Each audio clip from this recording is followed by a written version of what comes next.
হঠাৎই বনলতা অনুভবকে জড়িয়ে ধরে। হ্যাঁ বন্ধুরা, এমনটাই হতে চলেছে কোণে দেখা আলো সিরিয়ালের নিউ এপিসোডে। তখন বনলতা কিছু একটা ভেবে কান্না করছে এবং অনুভবকে জড়িয়ে ধরেছে মাথা দিয়ে। তখনই লাজু চা নিয়ে এসে দেখে বনলতা দি অনুভবকে জড়িয়ে ধরেছে, আর সেটা দেখে লাজু প্রচণ্ড কষ্ট পেয়েছে এবং রেগে গেছে। তখনই বলে বনলতা দি এমনটাই বলতে থাকে। অন্যদিকে দেখা যায় বনলতা মাথাটা তুলে কান্না করছে।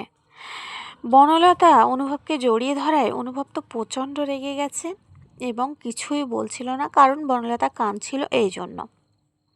অন্যদিকে দেখা যায় লাজু এসে সেটা দেখতে পাওয়াতে আরও মাথা গরম হয়ে যায় অনুভবের। হ্যাঁ বন্ধুরা, অনুভব তো কিছুতেই চায় না বনলতা তার পাশে আসুক, তার সাথে কথা বলুক, আর সেখানে বনলতা অনুভবকে জড়িয়ে ধরেছে। তার মানে বুঝতে পারছো তো, কারণ অনুভব তো কোনো মতেই বনলতাকে চায় না, অনুভব তো লাজুকে চায়। তা বন্ধুরা, আজকের আপডেটটি এই পর্যন্ত। যদি ভিডিওটি ভালো লেগে থাকে লাইক কমেন্ট শেয়ার করবে, আর এমন এমন সিরিয়াল আপডেট পেতে আমার চ্যানেলটি সাবস্ক্রাইব করে রাখবে।